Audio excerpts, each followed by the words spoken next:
Well, thank you very much, Iowa. It is great to be back in the home of First in the Nation caucuses. You're first in the nation. I wonder who kept you there. Guess what? It was me. You're there because of me, and I'm here because of you, in a true sense. But we're just 91 days away from the most important vote of your lives. This is going to be the most important election we've ever had. Our country's going to hell fast. We're not respected. We're laughed at all over the world. You see what's going on. The Middle East, that would have never happened. Ukraine would have never happened. Afghanistan, the way that took place was the most boring and horrible situation. Nobody's ever seen anything. Probably the most embarrassing situation anyone's ever seen. Nobody's ever seen anything like that, the way we fled and left behind $85 billion worth of equipment, American citizens, and most importantly, 13 of our great soldiers killed, and many of them badly hurt, 38 of them so badly hurt, you wouldn't believe how badly hurt. With your support, on Monday, January 15th, we're going to win the Iowa caucuses in an epic landslide. And we're going to crush crooked Joe Biden. He's a crooked, incompetent man. Next November, and we're going to make America great again, greater than ever before. We're going to do that. Seems hard to believe because we've gone so down. We were so powerful, so great. Just 3 years ago, energy independent. We're going to be energy dominant, and you think of what they've done to this country. I want to thank Representatives Bobby Kaufman, who's here with us. Thank you, Bobby, wherever you may be. A lot of people here. Wherever you are, Bobby, wherever the hell you are, thank you. Brooke Bowden. Thank you, Brooke. Thanks, Brooke. Great job. Stan Gustafson, and Stan, you've been fantastic right from the beginning, and I appreciate it very much. Thank you. Luana Stoltenberg, same name as the Secretary General. You know who I'm talking about, right? It's a great name and a great woman. Thank you very much. State Senators Sherilyn Westrick. Sherilyn, thank you. Thank you. Lynn Evans. Thank you very much. Great job. Been here right from the beginning, too. And Brad Zahn. You know, he endorsed me. Brad endorsed me before I ran. He said, there's a guy in New York that we have to get to run. Brad was the first endorsement, I believe, in the country, wherever you are, and your mother-in-law is here, much more importantly. Where's your mother-in-law? Stand up, mother-in-law. He loves his mother-in-law. Thank you very much. His wife and mother-in-law. But he didn't even mention the wife. He said, my mother-in-law is coming today. That's pretty good, right? Thank you all for being here. I appreciate it. Thanks for everything, Brad. Former Acting Attorney General of the United States, Matt Whitaker, a fantastic person. Thank you, Matt. Thank you. And today I'm truly honored to receive the endorsement of Iowa Attorney General Brenna Bird, one of the most popular and successful politicians in the state. She's a fantastic woman, respected all over the country, actually. And I want to thank her very much. Congratulations to the next governor of Louisiana also, Jeff Landry, just won over the weekend. And he got a majority, so he's now going to be the next governor of Louisiana. He was an attorney general and did a fantastic job. I endorsed him, and he became a rocket ship like everyone else. And he went up and he won the race very convincingly and got the majority, and he won. So we're very proud of him. He's a great gentleman. Making America great again must begin with making America strong and making America safe again. We have to make it safe. It's not safe. Our country is in such trouble. Under my leadership, the world's thugs and villains and killers and savages were in retreat and running scared. They were running scared. All because you had a president who stood up for America. We took a lot of heat for doing it, too, remember? We took a lot of heat, but we stood up to everybody, and we stood up for Israel, and we stood up for Judeo-Christian civilization and values. Hard to believe you take heat for that, right? Used to be that was a wonderful thing. Today you take heat. Now we'll turn that around. Just like I said years ago, we're going to turn Christmas around. Remember, the department stores they refused to use the word Christmas. They wouldn't say Merry Christmas. They'd say Happy New Year. They'd have red. They'd have everything perfect. I said, where's Christmas? And by the time we finished, they all had Christmas up there. But in 4 short years, I obliterated the ISIS territorial caliphate. They said it couldn't be done. I terminated its founder and leader, al-Baghdadi. They were after him for 14 years. We got him. We got him. I annihilated the senior ranks of al-Qaeda, never to be heard from again. I eliminated Iran's terrorist mastermind, Qasem Soleimani, who was killing our soldiers by the thousands and thousands. He's the father of the roadside bomb. He loved the roadside bomb. I withdrew from the Iran nuclear deal, crushed the murderous Iranian regime with sanctions, and starved Hamas. And we took Hamas and Hezbollah and all of the rest. We took them to task like nobody else has ever done. And they were behaving for 4 years. You didn't see any problems anywhere, including here. I never talked about it when it was happening. I'd be in 3 years, 3.5 years. I said, I don't want to talk about it. But as soon as I got out, I said, nothing happened for 4 years. We didn't have any problems. We got out of the wars. We won the wars. We defeated ISIS. We won all the wars and got out. We brought our great troops back home. I choked off the money to corrupt Palestinian organizations and stood with Israel like no president in history, recognizing the eternal capital, opening up the American embassy in Jerusalem, and recognizing Israeli sovereignty over the Golan Heights. That was a big deal. And with the historic Abraham Accords, we had peace in the Middle East. Can you believe that? We had peace until this character came along. He didn't know what he was doing. His name was Crooked Joe Biden. And under Biden, it's danger, death, and destruction all over the world. That's what it's been. It's been a disaster. Whether it's the borders, whether it's the Middle East, whether it's Ukraine, everything is broken. The whole world is broken. A great gentleman, the head of Hungary, he said something the other day. He said, they were asking him, what would he recommend to Joe Biden to straighten out the world? He said, there's only one thing you can do. Only one thing. Put Trump back, he said. You better put Trump back.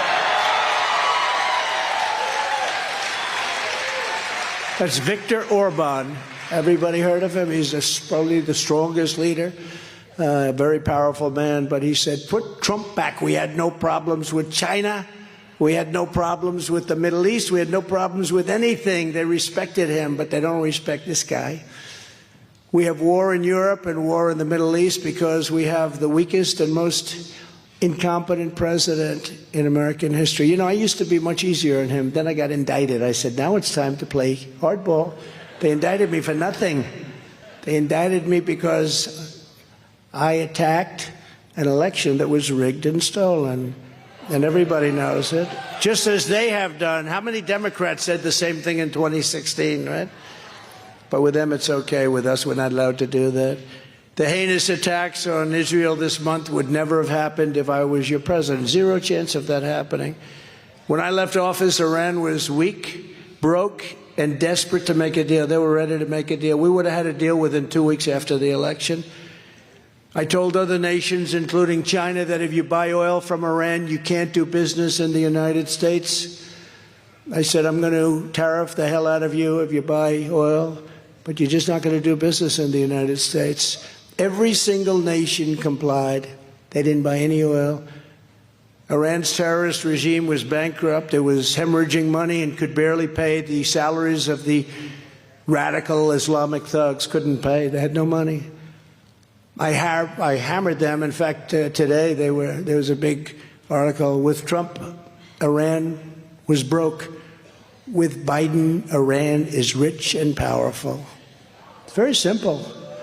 He let them all go back, and they're selling more oil than almost anybody in the world. I hammered Iranian oil exports down to record lows. They've never seen anything like it.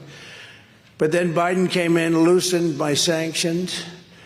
Took some of the sanctions off, actually, and today Iran is producing more than 3 million barrels a day. That's a lot of money. They got so much money. Iran went from bleeding money, having no money under me, to raking in $100 billion a year under Crooked Joe Biden. And on top of that, Biden gave them $6 billion for hostages. Remember that? 5 and 5. I said, oh, finally. Usually it's like, 10 and 1. So 5 and 5. I said, they said, well, there's one other thing. What? They get $5 billion. I said, that doesn't sound so good, does it? So they get 5 plus $5 billion. $5 billion. Does anyone know $5 billion? That's a lot of money. And now these tens of billions of dollars are being used to kill, kidnap, torture, rape, and murder innocent people. Would somebody please inform the worst president in the history of our country, Crooked Joe Biden, who doesn't have a clue? He can't walk off a stage. He can't walk off No, the guy can't walk off a stage. He looks around. Oh, I see what happened. This stage is more complex because this actually has a curtain. This is a more expensive stage for you. Normally you can see the exits, right? Oh, maybe that's what happened. I see. Okay, now I get it. He was up here, and he can't find the stairs. But somehow you got to do it, right? There's a stair right there. Now, do you ever see him? He finishes the speech, stumbles through. By that time, it's starting to wear off, Whatever happened to the cocaine they found in the White House? It was weird. Through a presidential entrance. We found massive amounts of cocaine, but we don't know whose it is. I think I know whose it is, you think? But he can't put two sentences together. Well, he dithers around and he illegally attacks his political opponent, me. He attacks his political opponent. I've been indicted more than Alphonse Capone in the last. They all happened so fast, too. They all happened right before the election. How about I have a trial scheduled for the day before Super Tuesday? I can't imagine the courts are going to allow that to happen. The day before Super Tuesday. Oh, no, that's not political, is it? It's not going to matter because the people of the country get it. That's why I'm the only person ever indicted where my numbers went up. It's true. But the great Al Capone, did anybody ever hear of Alphonse Capone? He was so mean. If you looked at him in the wrong way, he'd blow you away. He'd kill you, kill people for fun. Scarface, he had a big scar on his face. I'm sure it happened very innocently. Big, horrible, grotesque scar. Scarface, you ever hear that? Scarface. He was only indicted once. I got indicted 4 times in a matter of seconds. Oh, my father would be so proud of me. Son, you've been indicted? He wouldn't believe it, actually. But they've weaponized law enforcement. That's all they did. Indicted for nothing. They've weaponized law enforcement. But the people of this country get it. We have an incompetent guy. And I used to, out of respect for the office, I never used to talk about him this way. I felt this, but I wouldn't do it out of respect for the office. But once he did that, he did something that's a banana republic. That's what you do in banana republics. That's what you do in third world countries. So while Biden is always trying to blame everyone else for the many mistakes he has made, Iran is rapidly building a large-scale arsenal of nuclear weapons. Did everybody know that? And once they have them, and they weren't building them with me. Number one, they didn't have the money, but they weren't building them with me. I was ready for that if they did. But once they have them, which will be a matter of weeks, do you know that? Weeks. All negotiations stop. They won't even pick up the phone to speak to your president as he mumbles along, and they say, what the hell's wrong with that guy? That's when our incompetent fool of a president will drop to his knees and beg Iran for mercy. Please, please. You ever hear the song, James Brown? Please, please, please.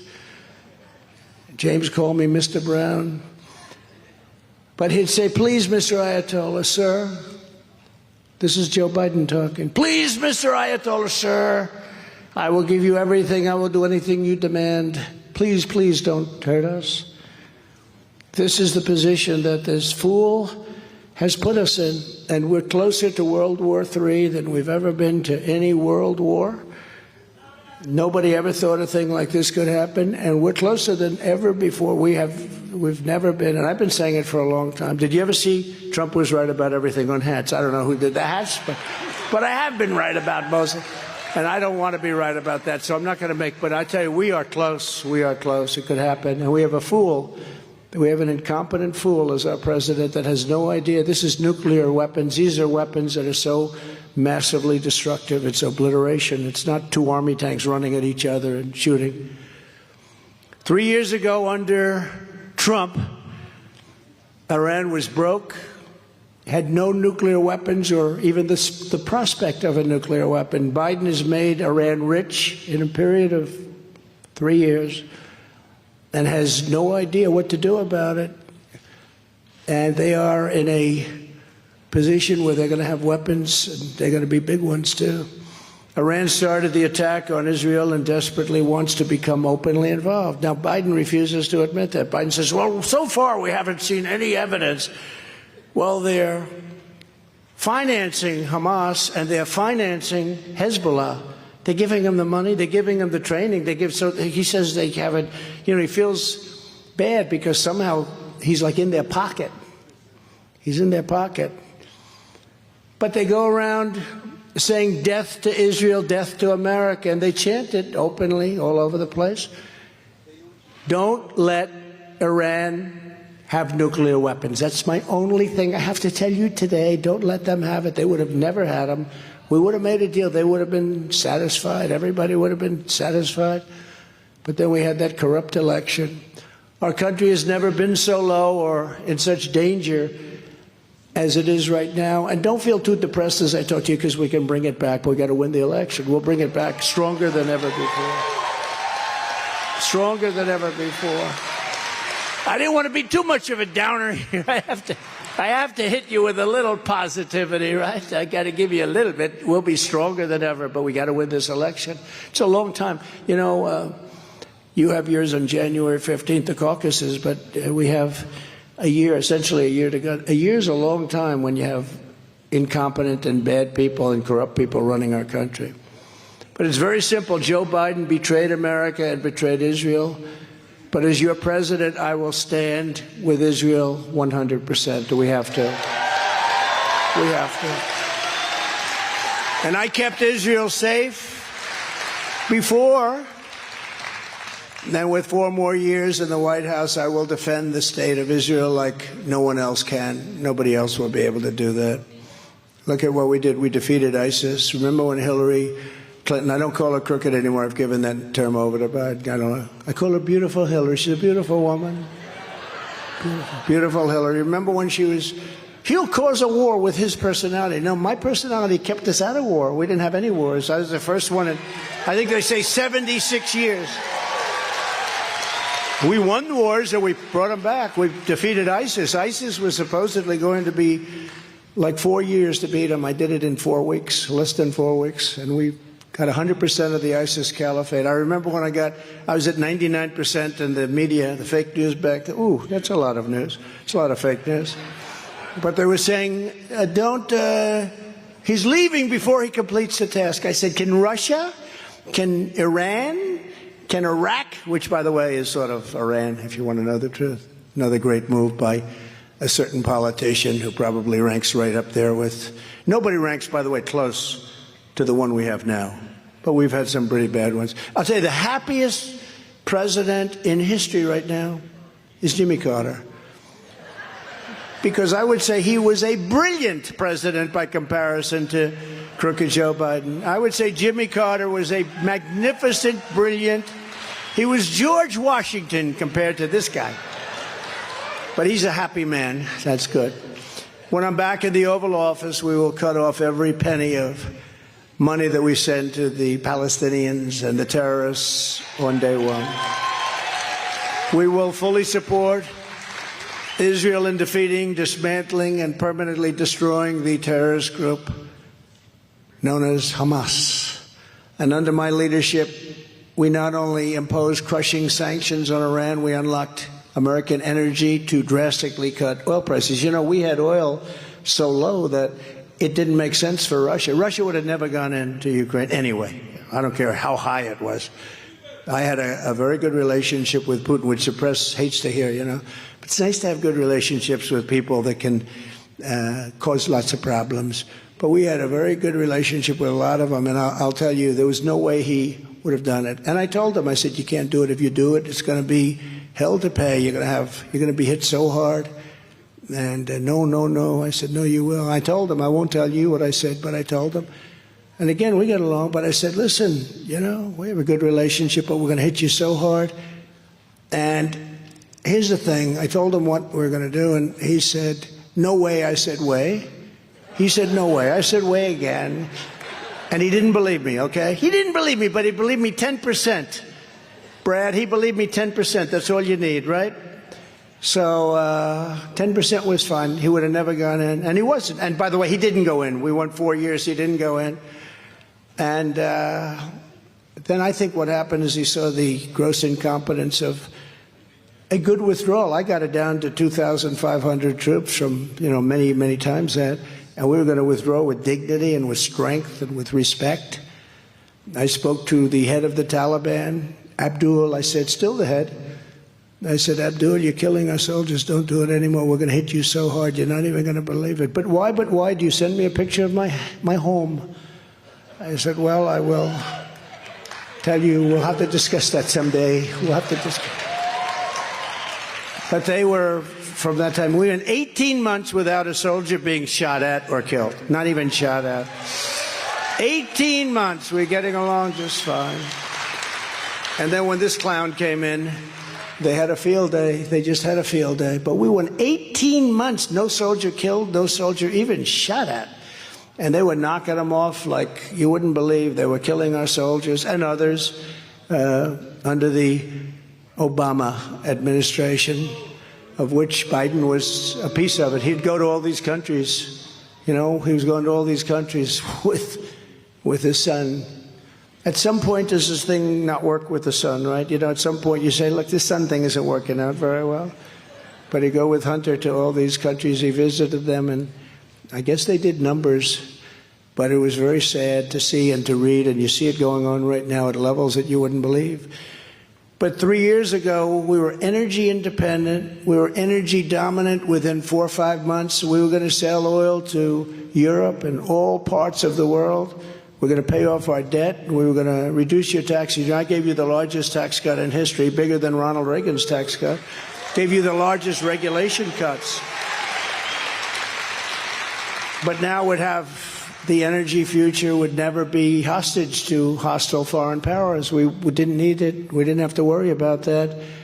But Biden surrendered to Iran, totally surrendered. Crooked Joe shut down American energy, and he unleashed Iranian oil like nobody's ever seen before. Made them really rich, really far greater than the $6 billion you read about. A little more complex, but far greater. That's why I thought I'd explain it to you. It's not too complex. They made a fortune. They got hundreds of billions of dollars. On day one, I will shut down Iranian oil, and I will unleash American energy like it's never been unleashed. We were ready to do that. We had it unleashed. And we will drill, baby drill. Is that okay? Remember I told you in Iowa, I said, go out and buy bigger tractors and more land, right? That's what I said. Just go buy. And that's what happened. I made a deal with China, the only one to make a deal with China. It's funny, I told this story before. I heard my people. I said, how much money is it that we're talking about? Because China took tremendous advantage of our country, especially with the farmers. I said, what's the number? I asked Sonny Perdue, Secretary of Agriculture. I said, what's the number? He said, 28 billion, sir. It's 28 billion. I got you $28 billion from China. That's what I asked for. I said, I didn't want to get greedy. 28 billion from China. That's why when they say, sir, please don't talk that way when you're in Iowa. It sounds like you're so arrogant. And you shouldn't do it. I said, but I have to. Because I said, there's no way I lose Iowa. I got their farmers $28 billion for Nebraska and Iowa, Wisconsin, and any farm state. They got a lot of money. They got a lot. They got that money they couldn't believe. Who else would have asked China? I'm sorry, you got to give us $28 billion. No, we got hundreds of billions of dollars for the country. I took the $28 billion trade.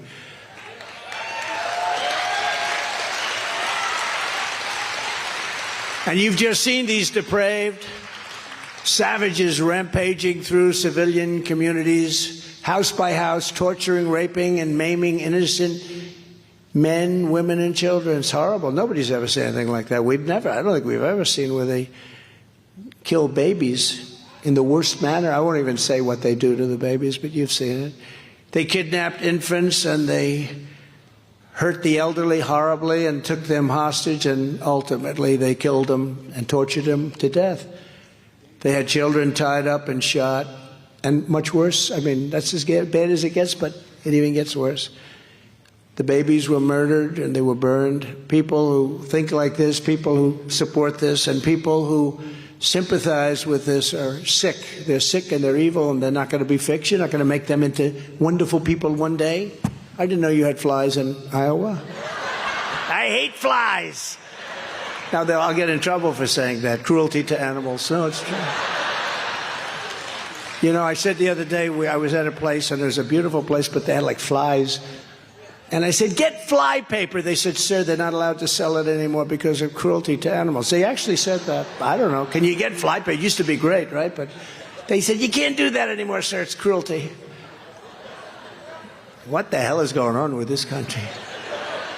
But today I'm announcing vital steps it will take to protect our people in the next term. We need this. First, upon my inauguration, and it's our inauguration. It's going to be our inauguration, not mine.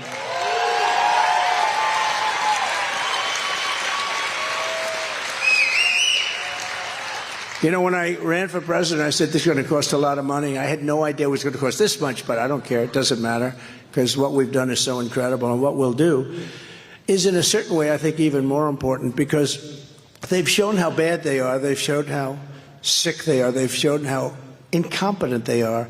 And that's why we're doing the numbers that we're doing. We're doing numbers that are far greater than the numbers. You know, we did amazing, obviously, in 2016, but a lot of people don't understand. We did much better in 2020. Got millions more votes. That never happens. Usually a president gets less votes and wins.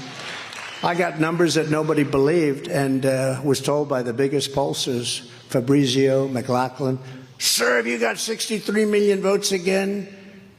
It's a landslide. I said, well, that's good. We got millions and millions more votes. No president's ever gotten more votes, I mean, by a number, I think 2 or 3 times, what anybody else has ever gotten over the previous term. And then they said, we lost the election. Oh, really? Really?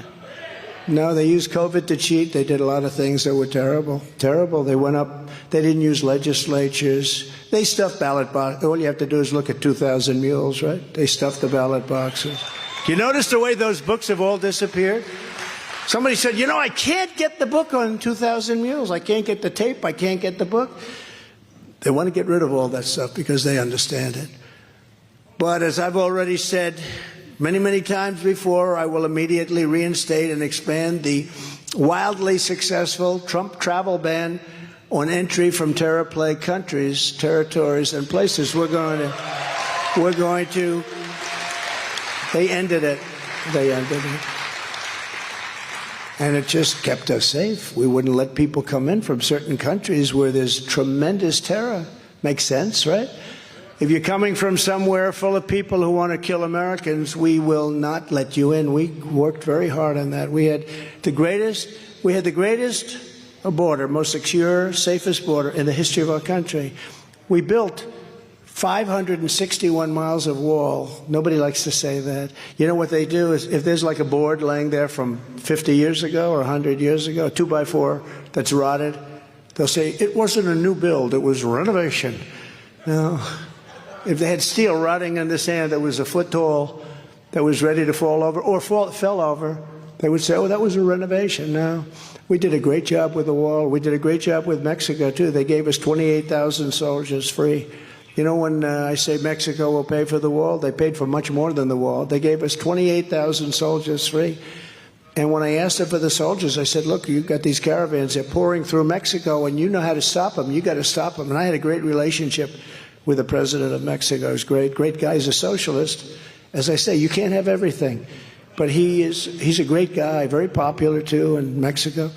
And I said, you have to give us 28,000 soldiers while we're building the wall. He said, I can't do that. He gave me his top people. We'd started negotiating. One man, very smart. He was the top person in all of Mexico. I said, you got to give us 28,000 soldiers for the border. He laughed at me. What?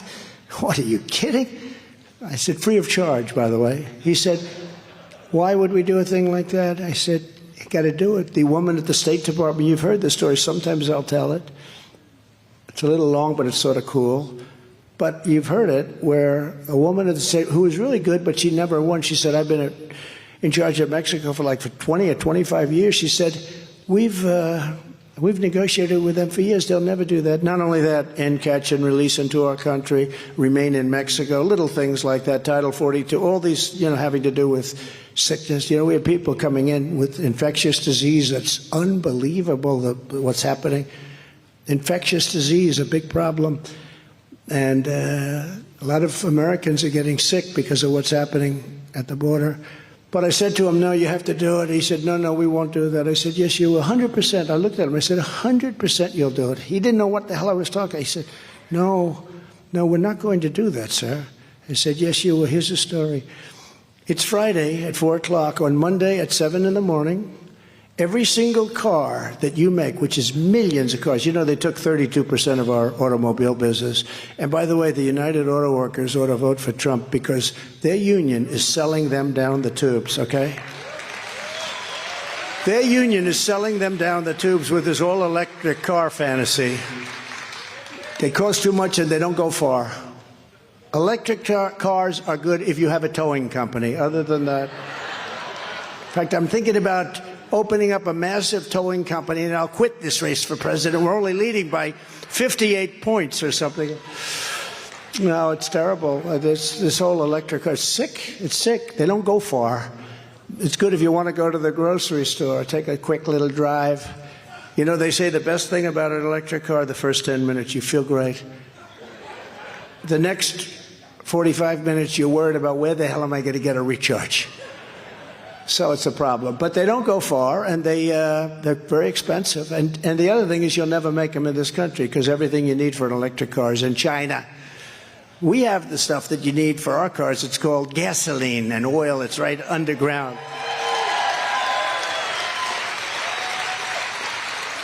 And they've sold. I have a friend who's a dealer.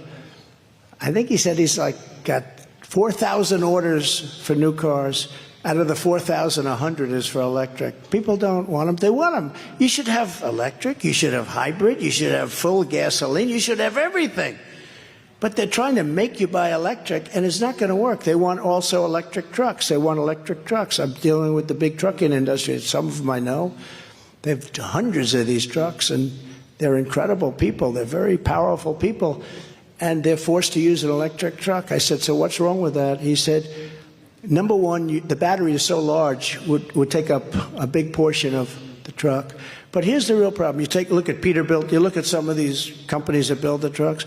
So a truck on diesel can go up to 2,000 miles. Think of that, 2,000 miles. An electric truck, which has a different kind of power, not the right power, an electric truck will go 300 miles. So that means you have to fill it up with charge 6 or 7 times during a trip instead of having. You want to talk about a supply chain problem. And the battery is so big. I was in South Carolina, a great state, great place, and I visited a very big boat manufacturer. He said, well, we have some problems. They want us to go no faster than 2 miles an hour. He makes speedboats, beautiful boats that go out pretty far. And he said they want us to go 2 miles an hour so we don't hurt the whale. But there's only been one whale hurt from a boat in the last 50 years. But they're putting windmills all over the place, and now the whales are washing up on shore, so they want to, that's okay. But I said to them, let me ask you a question. How does an electric boat work? He said, well, we don't know, but it's so heavy that we don't know if we can keep it afloat. I said, other than that, do you have any problems? And the battery is very big. It's many times the size of a tank for gas. Many, many times, those big, beautiful Mercury engines, right? Many times the size. So he said the whole thing becomes almost a battery. I said, if it goes down, and you happen to be the unfortunate person that's sitting on top of that big battery, do you get electrocuted? And he said, nobody ever asked me that question. See, my uncle was a great professor at MIT. So that was a natural question for me. Great professor. I think he was the longest serving, Dr. John Trump. He was the longest serving. He served almost 40 years at MIT. So, I have a natural, I believe in that stuff. You have certain natural things, right? But I said, so let me ask you, if you have a choice between getting electrocuted from the battery or jumping 10 yards away and there's a shark over there, what do you take? Because I told him what I'd take. I will take the battery electrocution every single time, right? No, but it's crazy. And then the worst of all is they want to make our army tanks. You know, we have these great tanks, Sherman tanks. They want to make the army tanks all electric so that as we go in to obliterate a country, we do it in a hospitable way. Now think of it, we do it in a way so that we're not hurting their atmosphere. These people are crazy. And the problem is, again, size is a big problem with these batteries. You know, you'd have to tow a big truck that's bigger than the tank behind it. In other words, to get it, you'd need another tank, the equivalent, you tow it from behind. But it has a different kind of power than you need, it's not right. And there aren't too many charging stations in areas that you're obliterating, right? So they want it to be environmentally friendly. They want our tanks. So you go in and you knock the hell out of a country or city. But we do it in an environmentally friendly way. These people are crazy. There's another thing having to do with planes. They wanted a certain type of fuel because it's more environmentally friendly. I said, what does it do to the plane? Well, sir, it's approximately 15% less efficient. But we can live with that. I said, you can't live with it if you're a pilot and somebody else.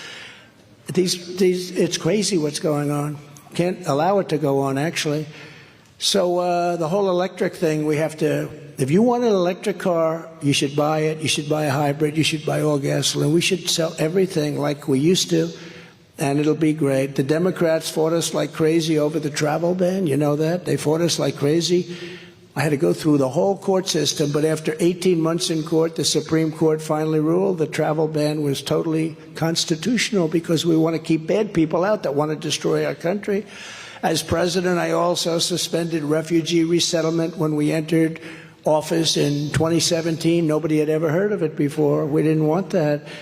And we'll do it again. We'll put it right back into place. I banned refugees from Syria. I banned refugees from Somalia. Very dangerous places, and from all of the most dangerous places all over the world, I banned them. I said, I'm sorry.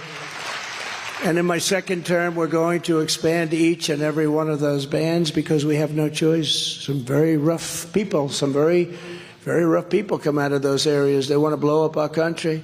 We aren't bringing in anyone from Gaza, Syria, Somalia, Yemen, or Libya, or anywhere else that threatens our security. But I will say this. Tremendous numbers of people are pouring into our country right now. We have open borders. It's the stupidest thing anyone's ever seen. Millions of people a month are coming into our country. We have no idea where they're coming from, but a lot of them are the same people that went around doing what they did to Israel 2 weeks ago. A lot of them are the same people. And you have a disproportionate number of young, very strong men. Strong men. Sorry, women, but I have to say this.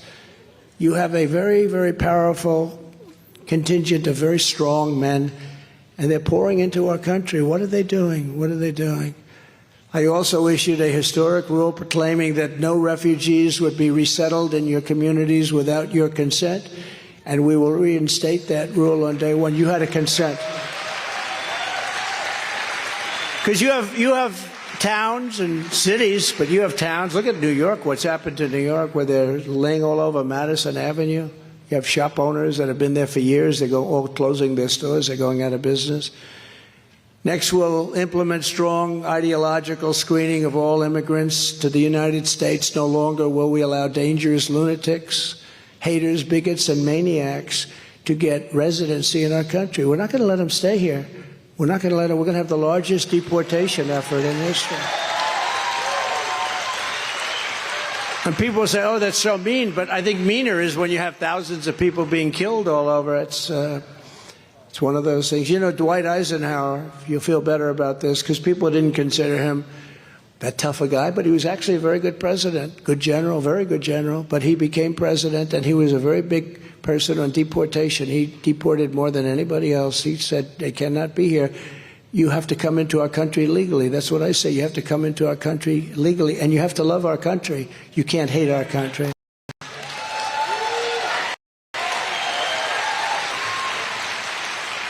If you empathize with radical Islamic terrorists and extremists, you're disqualified. You're just disqualified.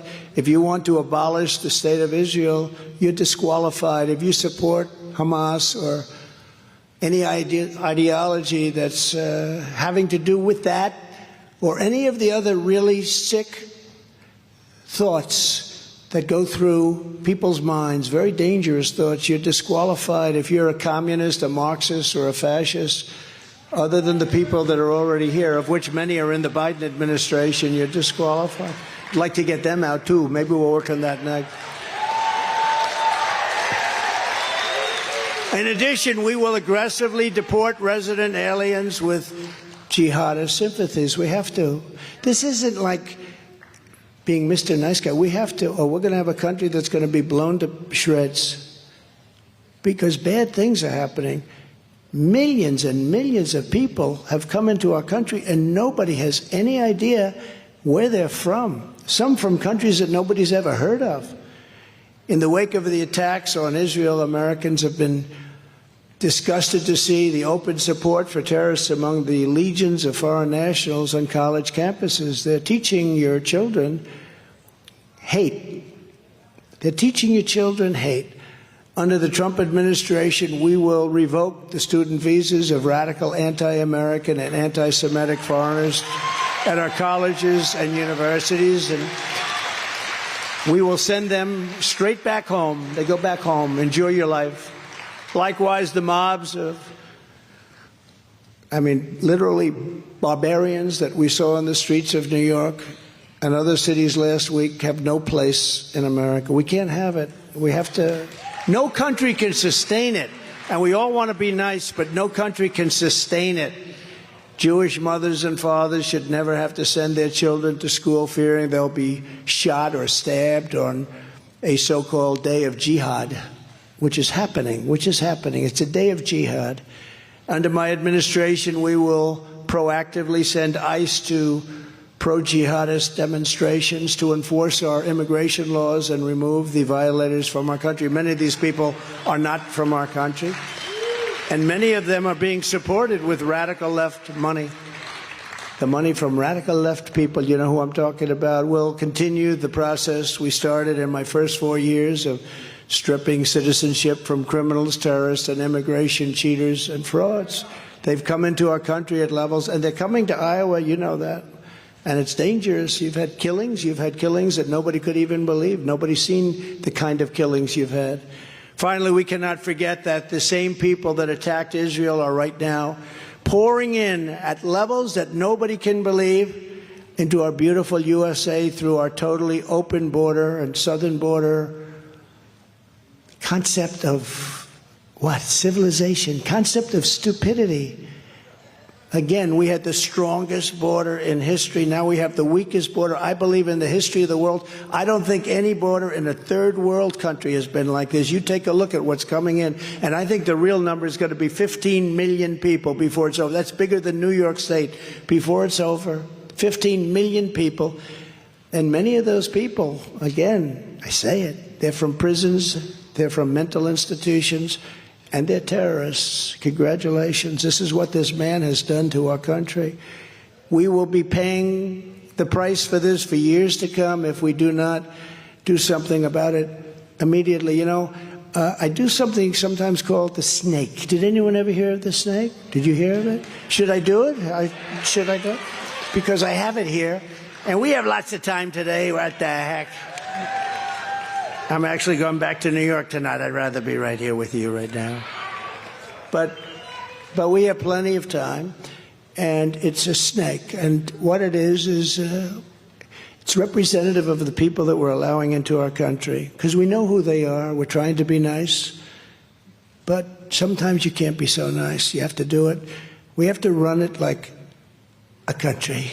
You look at some countries have absolutely no problems. You look at others, they're a disaster. But our country is one of the great disasters of the world. We've gone from a great nation to a nation that's got problems like we've never had before. So this has to do with immigration. This has to do with Israel and what's taking place in Israel with the people that did that horrible, horrible thing 2 weeks ago on her wake. And I think who's heard this before? Who? Should I do it again? Any no's? I don't think so. No, people like it. It's sort of rather incredible. On her way to work one morning, down the path along the lake, a tender-hearted woman saw a poor, half-frozen snake. His pretty-colored skin had been all frosted with the dew. Poor thing, she cried, I'll take you in and I'll take care of you. That's exactly what we're doing, right? I'll take care of you. Take me in, O tender woman, take me in for heaven's sake. Take me in, O tender woman, sighed the vicious, vicious, vicious snake. She wrapped him up all cozy in a comforter of silk and laid him by her fireside with some honey and some milk. She hurried home from work that night.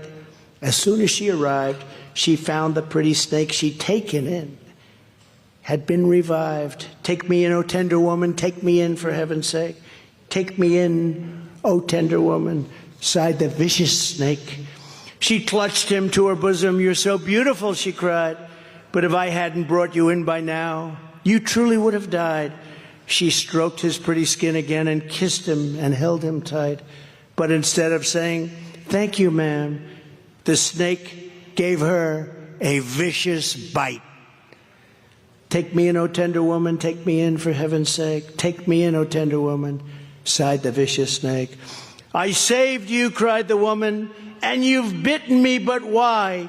You know your bite is poisonous, and now I'm going to die. Shut up, silly woman, said the said the reptile with a grin. You knew damn well I was a snake before you took me in. And that's really it. That's what we're doing. We're taking in people.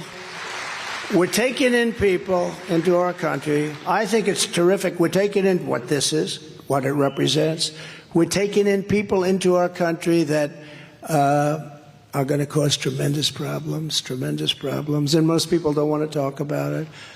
Upon our inauguration, because it's our inauguration, it's not my inauguration, we're all president as far as I'm concerned, because what I spent on this deal, I thought it was going to be a lot, but it's billions and billions, and I don't mind at all.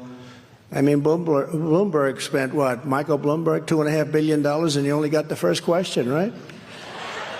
He was decimated with the first question, $2.5 billion.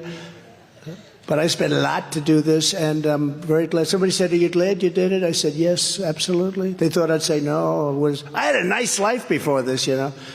I had a life of, you wouldn't believe how nice my life was. This is a little different, but there's nothing like this, because we're doing an incredible job for our country. We won't have a country. We won't have a country. I think if this election turns out to be rigged, and we have the best lawyers in the world this time, nobody thought they could pull that off, but if it's a rigged election or a fake election, or if we lose this election, we are going to have, I believe, no country left. I believe that's going to happen. But I will terminate every open borders policy of the Biden administration and begin the largest domestic deportation operation in American history, larger than Eisenhower's, including all of the illegal aliens from countries that hate us. These are countries that hate us. And I will invoke the Alien Enemies Act to remove all known or suspected gang members, drug dealers, cartel members, and security threats from any kind, of any kind, from the United States of America. We're going to get them out of our country. It's going to happen fast, too. It's no wonder the far-left lunatics are getting desperate to stop our movement by any means necessary. Crooked Joe Biden and his radical left Democrats, and they are really radical left, have weaponized law enforcement to arrest their leading political opponent, me, and others too, people of religion, a lot of others too. It's sick what's going on. This is high-level election interference. They want to disturb the election. This is their form of cheating this time. And it's happening for a single reason, because I'm the only candidate they do not want to run against. You know, they always say disinformation. Oh, we want to run against Ron DeSanctimonious, even though he's losing by 10 points to Biden, if you can believe. How the hell do you lose to Biden? But they say that. See, they say the opposite. Disinformation, misinformation, they're very good at it. They'll say, we really want to run against Trump, because that's who they're running against. We really want to run against Trump, but they don't. And the way I look at it, we beat him twice. Now we have to beat him a third time. We beat him. We beat the hell out of him the second time. Think of it. Think of it. Think of it. We did much better the second time than we did the first. Remember that. And they're getting beaten very badly by me in the polls. They think the only way they can catch me is to stop me from speaking. They want to take away my voice. And a judge gave a gag order today. Did you hear that on speech? Which I believe is totally unconstitutional, what she did. A judge gave a gag order. A judge doesn't like me too much. Her whole life is not liking me. But she gave a gag order. You know what a gag order is? You can't speak badly about your opponent. But this is weaponry all being done because Joe Biden is losing the election and losing very, very badly to all of us in the polls. He's losing badly. But what they don't understand is that I am willing to go to jail if that's what it takes for our country to win and become a democracy again.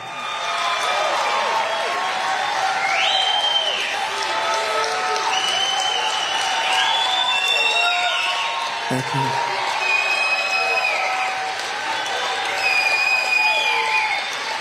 Thank you very much. So true. So true. Thank you very much. Appreciate it. We're being laughed at all over the world. We have become a fascist state run by incompetent people that want to see us fail. We're not going to let it happen. We're not going to have our country destroyed. The show 60 Minutes should be ashamed of themselves if anybody watched it on Sunday night. They just interviewed crooked Joe Biden and led him along like he was a child. Each question contained the answer. This was a question, isn't it true that you love Israel? You know, it's every question, because they were afraid he might say no or something. And it was so weakly and apologetically asked by the host, who should have he should have never done what he did, that it was a joke. It's become a laughingstock all over the country. You take a look at what's happened, and people are showing it. And it really should be considered a campaign contribution to the Democrat Party. That's what they do. These should be campaign contributions. Why should CBS or these other networks get free public airwaves for this highly partisan type of show that they do, which never apologized to me for the mistakes they made on the laptop from hell? Remember that I said laptop from hell? Remember they came up with 51 intelligence agents that said, no, it came out of Russia. It came out of Russia right before the election. They're protecting Biden even though he is the most corrupt and incompetent president in the history of our country. They're protecting him. It's amazing to me. And again, the Carter administration looks brilliant by comparison. The only thing the Biden regime does well is go after crooked Joe's political opponents, and even that will fail. That's going to fail. You watch. That's going to fail. It's going to fail bad. It's got to fail. Otherwise, we don't have a country. If it doesn't fail, we don't have a country.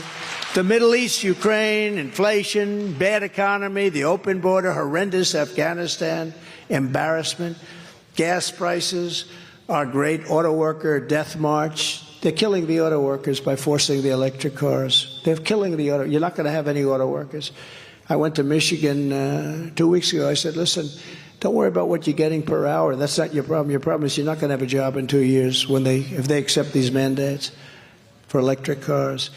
But so much more make Crooked Joe a total disaster for our once great USA. I have to say once great. In the new Morning Consult poll, highly respected, we're up almost 50 points. Think of that. We're up almost 50 points. These guys ought to get out. And I hear they're canceling all the debates after Miami because nobody watched. They had a debate. It was the lowest rated debate in history. Okay, that's what I read. I felt terribly about that.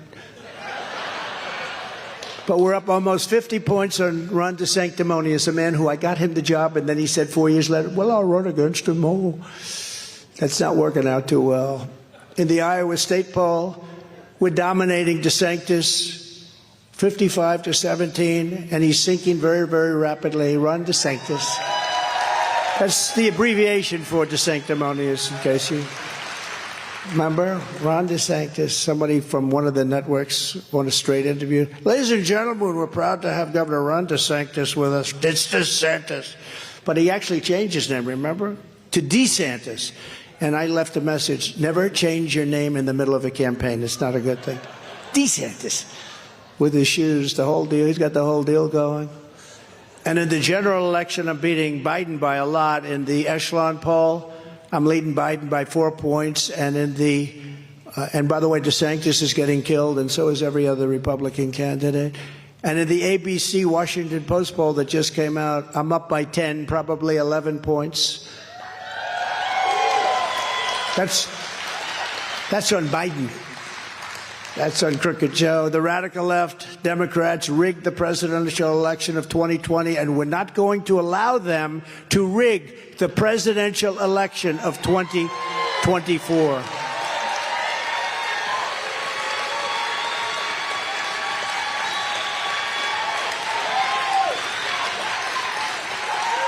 Thank you. Every time the radical left Democrats, Marxists, communists, and fascists indict me, I consider it a great badge of honor because I'm being indicted for you. Thank you very much. I appreciate that. You know, if I wasn't running, I wouldn't have any of this stuff. Or if I was way back in the pack, they wouldn't have any. They wouldn't bother. They do this to anybody. I mean, they have Trump derangement syndrome at a level that is far greater. I don't even know if I'm correct. I probably would be. They would go after. We won that election. They couldn't believe it. We believed it, but we won in 2016. They couldn't believe it. Hillary Clinton said, "Why didn't they do that for me? I was closer," meaning stuff the ballot boxes. It's true. She was closer in a few states. Never forget, our enemies want to take away my freedom because I will never let them take away your freedom. It's very simple. They want to silence me because I will never let them silence you. And in the end, they're not after me, they're after you, and I'm just standing in their way. I'm happily standing in their way. But this is more than a campaign. This is a movement. I've never seen anything. This is bigger than 2020 and bigger than 2016. I never thought I'd say that. I thought 2016 was really earth-shaking, and it was. But this is bigger. This is more important because we've seen how bad they are. The reason this is so big now is we've seen how bad a job they've done. Every single thing they touch is bad. They don't have any success. The economy stinks. Inflation's through the roof. We have the highest inflation in 72 years. And inflation is a nation buster. If you look at inflation throughout the decades and the centuries, countries with inflation, they disintegrate. But together we'll get that taken care of very quickly. You know why? We're going to have so much energy. It's going to bring everything down. The energy is going to bring it. That's what killed us in the first place. They stopped everything and it went up to $115 a barrel. With your autos, it was over $5. In California, $7 and $8, even more than that. You couldn't even get it. And inflation began because of that. Now everything is causing it. Bacon, bacon went up 5 times in the last year. 5 times. Together we fought for Iowa and Iowa farmers like no administration has ever fought before. Nobody fought like I did for the farmer.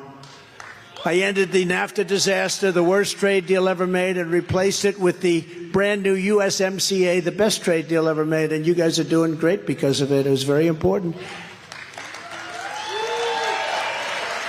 And again, I gave the farmers $28 billion. I gave them a lot. That's why I know I'm going to win. I feel confident.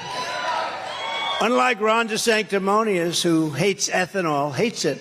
He's voted against it numerous times. Now he's coming along. He'll probably say, well, I'm all for ethanol. One thing with a politician, when they are against something at the beginning, Brad will tell you this better than anybody. When they're with you, when they're with something at the beginning, that's where they're going to be in the end.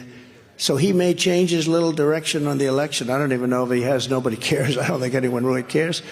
But in the end, he's going to be against ethanol, and he's going to be against Social Security, and he's going to be against Medicare, if you can believe it. I kept my promise to fight for Iowa ethanol and issued a rule declaring that E15 would be made available all year round. Remember, it was only 8 months. And unlike Ron DeSanctimonious, who voted to gut Medicare and Social Security and voted 3 times to raise the retirement age to 70, big increase, I will always protect Medicare and Social Security for our great seniors, and we don't have to do that because you deserve that. You know, if we drill and if we sell oil, and we have so much potential. We don't have to destroy people with Social Security, Medicare. Here's just some of what we will do when we become the 47th President of the United States. When we become, before I even arrive in the Oval Office, shortly after I win the presidency, I will have the horrible war between Russia and Ukraine settled. Now, of course, Putin right now, he's sitting there like, because all the focus is on Israel, and he's bombing the hell out of them. It's terrible what's going on. But I'll get it done. I know both very well. I'll get it done. I'll get it done quickly. It's horrible. And again, it's not a question of winning, losing. I want to see people stop dying. When I was interviewed by those terrible people at CNN Live, remember we did that town hall? Did anybody see that town hall? It was the highest rated show they've had in 11 years, and they fired the head of CNN. Explain that. I must have done well. I either did great or horribly, one or the other, but they fired him. No, but I explained things on that live show. See, I love live television because they can't cut you off, or they're going to have a lot of open time if they do. That's why I love these guys. All those guys back there, they have those cameras raging, but when they think I'm going to say something bad about the network, those red lights go off so fast. But I'm the only candidate who can make this promise. I will prevent World War III. I'll prevent it. I'm going to prevent it. I will end Joe Biden's inflation disaster. We will quickly rebuild the greatest economy in the history of the world, which we had before. I will deliver additional tax cuts. The biggest tax cuts ever granted were my tax cuts, bigger than Reagan. People, they don't want to hear it, but they were. Just like in Florida, nobody ever wants to write this. I got 1.1 million more votes than DeSanctimonious. You know, they said, oh, he did well in Florida. Well, I did a lot better than he did. I got 1.1 million votes more than he did. Regulation, they don't, right now, I don't think he's even electable in Florida. You want to know the truth, if you want to look at it. But we'll do regulation cuts, energy price cuts, and interest rate cuts. Right now, you can't borrow money from a bank, and if you do, it's so expensive it doesn't work, and the housing industry is suffering, everything's suffering. But more importantly, you can't buy a house now because the rates are up from 2.5% when I was there to 8%, 9%, 10%, and you can't get any money. Other than that, it's doing very well. Biden has three major problems, and they all begin with the letter I: inflation, immigration, and incompetence. You ever hear that one before? On day one, I will repeal Joe Biden's insane ethanol industry-killing electric vehicle mandate. We're going to knock that out so fast. And you know who's going to vote for me because of that? Every auto worker. I think I have their votes anyway, you want to know the truth. But the auto workers, they love Trump. Because, you know, our auto industry was 50% of our industry was stolen between Mexico, China, Canada. Probably a lot more than 50%, I believe. But we're going to bring it all back. Under a Trump administration, gasoline-fired engines will be allowed, but child sexual mutilation will be banned. You know what that means, right? I'm always amazed. I'm always amazed when I say that, you know, because they mutilate sexually your children without your permission. And every time I say it, I say, could you imagine 10 years ago, 15 years ago, making that statement? People in the audience would say, what's wrong with that guy? Sexual mutilation.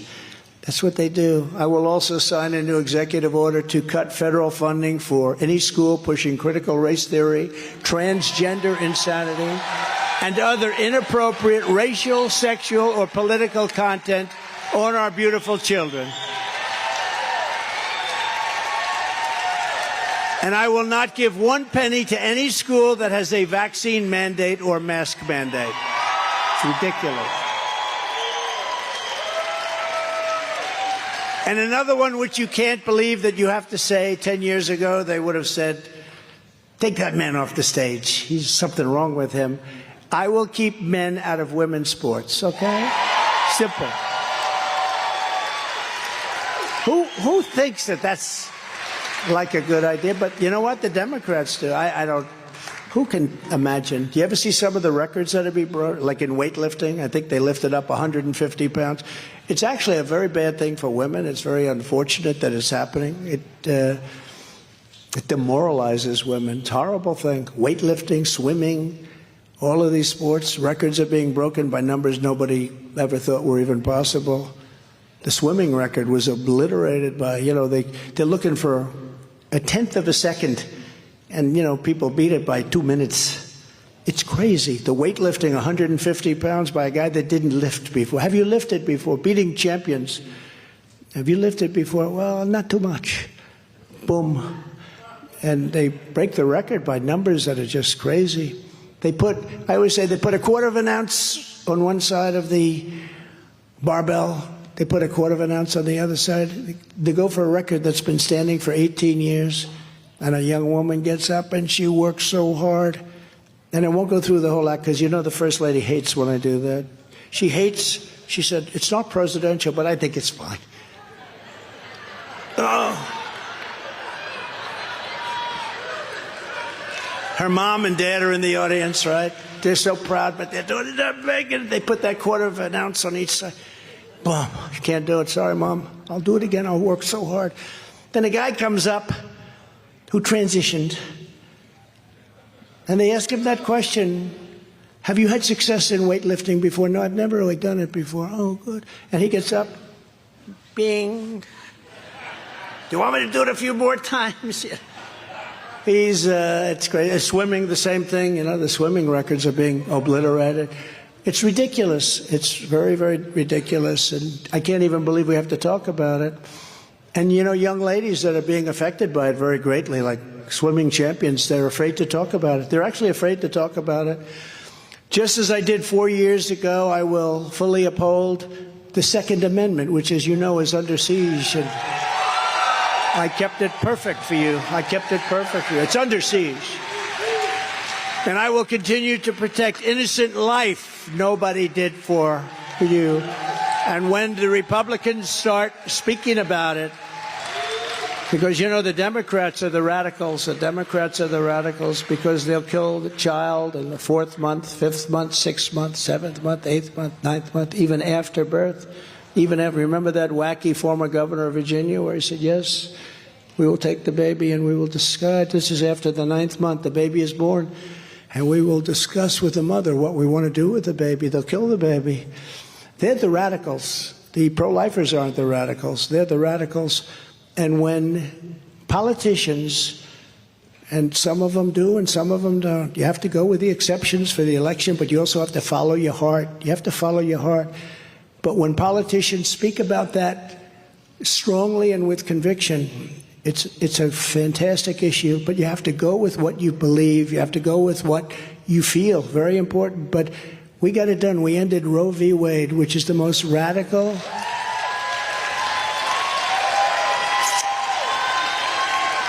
And we brought it back to the states, by the way. We brought it back to the states where every legal scholar, even those opposed, every legal scholar said it should be. We did something that nobody thought would be possible. For 52 years, they've been trying to do it. I got it done. And again, it's got to be spoken about properly. Ronald Reagan, as you know, wanted the exceptions. He was in favor. He wanted the exceptions very strongly, felt that exceptions were important. Some people don't. Most people do, but some people don't. And you have to follow what you follow. But it's an amazing thing that was done. Nobody thought it would be possible. And we will restore free speech, and I will secure our elections, and our goal will be one-day voting with paper ballots and voter ID. One-day voting, paper ballots, and voter ID. But until then, Republicans have to compete and we have to win. Once we win, get me in there, we'll change things around. It'll be so beautiful. We had the greatest economy in the history of the world. No country ever did what we did. That's why we have this kind of support. If we didn't, you wouldn't be giving us this support, both in security and every other thing that we did. Rebuilding the military. We have tremendous support in the military, tremendous support from every single group, including women and suburban women. You know why? They want safety. They want safety. A lot of suburban women, they said, oh, Trump's not doing well with suburban women. I think we did great with suburban women. I think that we had a lot of bad things happening, but, they want safety. They want security. They don't want to have a low-income development built next to them in their house that they work so hard to get with their husbands, you know? And we ended all of that. So we're doing well. We did well with every single group. And what's happened is we did well, but people take it for granted a little bit. For instance, we had the safest border ever. And in 2020, I never talked about the border because we had such a good border. There was nothing to talk about. I said, can I talk about the border? Sir, nobody cares about the border. I said, that's terrible. In 2016, it was the single biggest issue. In 2020, I couldn't talk about it because nobody cared. They fell asleep. Because I did it. I did a great job on the border. But now the border is worse than it ever was in history. It makes 2016 look like a safe border. They've destroyed what we did. I can get it back. We'll get Tom Homan and Brandon Judd, and we'll get all of these guys that are so great. And the people I had. You know, incredibly, all Biden had to do, one of his consultants think he looks good in a bathing suit, and they send him to the beach a lot, you know? On Tuesday, Wednesday, Thursday, Friday, does he ever go into the office? But they send him to the beach, and he's got a problem because those chairs weigh about 3 ounces. You know, they're marvels. They can hold a body, but a child can lift them up, right? He can't. And he can barely get his feet through the sand. And he sits there all day long at the beach, right? If he went to the beach, instead of destroying our border, destroying our military, destroying our country, if he just went to the beach all day long and just let everything be run the way it was, he would have gone down really as a very good president. He's destroyed everything. And a lot of it was, they say he destroyed because anything I did, he just wanted to do different. How stupid is that? Because we had the safest border in history. Now we have the most unsafe border of any nation in history, in my opinion. And just in conclusion, this is what we must do to restore our country to greatness. All of the things that we've been talking about. The USA is a mess. Israel is under attack. Our economy is cratering. Inflation is totally out of control. It's very bad. China, Russia, Iran, and North Korea. Remember North Korea, how bad it was? And I got along with Kim Jong-un. They formed together as a menacing and destructive coalition. Our currency is crashing and will soon no longer be the world standard, which will be our greatest defeat in 200 years. If we lose our currency, we'll be the greatest. We will be a third world nation then. But it won't happen with me, not even a chance. Just like Russia would never have happened. Ukraine, China. Think of that. Russia with Ukraine, and China would not have even thought about going into Taiwan. And I had, with President Xi, I had conversations about it. I said, can't do it. You can't do it if you do it. It was almost an identical conversation I had with President Putin, but I used the names of different cities. Does that make sense to anybody? But I said, you can't do it, and he didn't do it. He only did it after I left. Planes.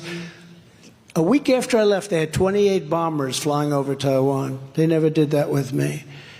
But I would have left Afghanistan as an example. I was the one that got them down. It was 21 years with dignity. We would have had such dignity, not embarrassment. Most embarrassing moment in the history of our country. If you took the 10 worst presidents of the history of the United States and added them up, they would not have done near the destruction to our country as Joe Biden and the Biden administration have done. And I used to say 5. And I'd always preface it by saying, I think I could say 10. I think I can say 10. You take the 10 worst presidents, they would not have done, even weaponization, nobody's done that.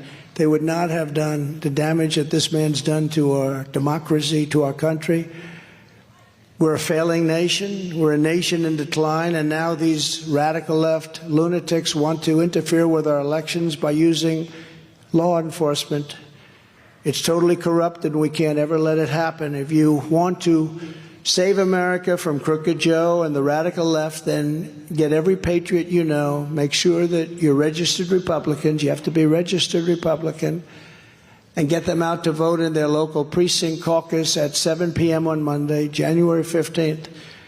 January 15th, so important. Get them to get out and vote. You got to get out and vote. We have to send it off with a bang. We're going to win Iowa, but we got to win by, we want to win by a big number because we want to go into that election.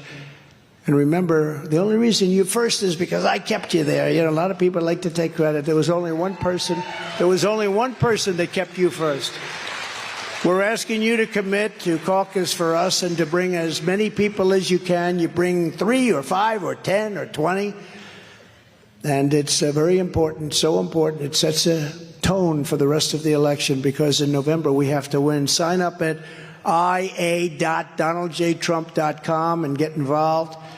2024 is our final battle. It's our final battle. This country is going to either be greater than ever before or we're not going to have a country. That's how bad it all is. With you at my side, we will demolish the deep state. We will expel the warmongers from our government. They want to go to war with every country. They know nothing about it. Let's just go to war. Let's make all those missiles and let's just go to war. We will drive out the globalists. We will cast out the communists, Marxists, and fascists. And we throw out the sick political class that hates our country. We will rout the fake news media. They're so sad. They have such an important place, and they're so fake. They're so corrupt. They have a lower rating now in the public eye than Congress. Can you believe that? But they serve such a function. They could do such a great thing. It's so hard without them because they are fake. It was a term I came up with a long time ago, and it's almost not tough enough. That's how bad it is, but hopefully they can change. We will evict Joe Biden from the White House, and we will finish the job once and for all. Once and for all. The great silent majority is rising like never before, and under our leadership, the forgotten man, woman, will be forgotten no longer. We're going to forget them no longer. I didn't forget them for 4 years, but then they forgot them. With your help, your love, and your vote, we will put America first. We will make America great again, greater than ever before. We can do that, greater than ever before. Thank you very much, Iowa, and God bless you all. Thank you. Thank you very much.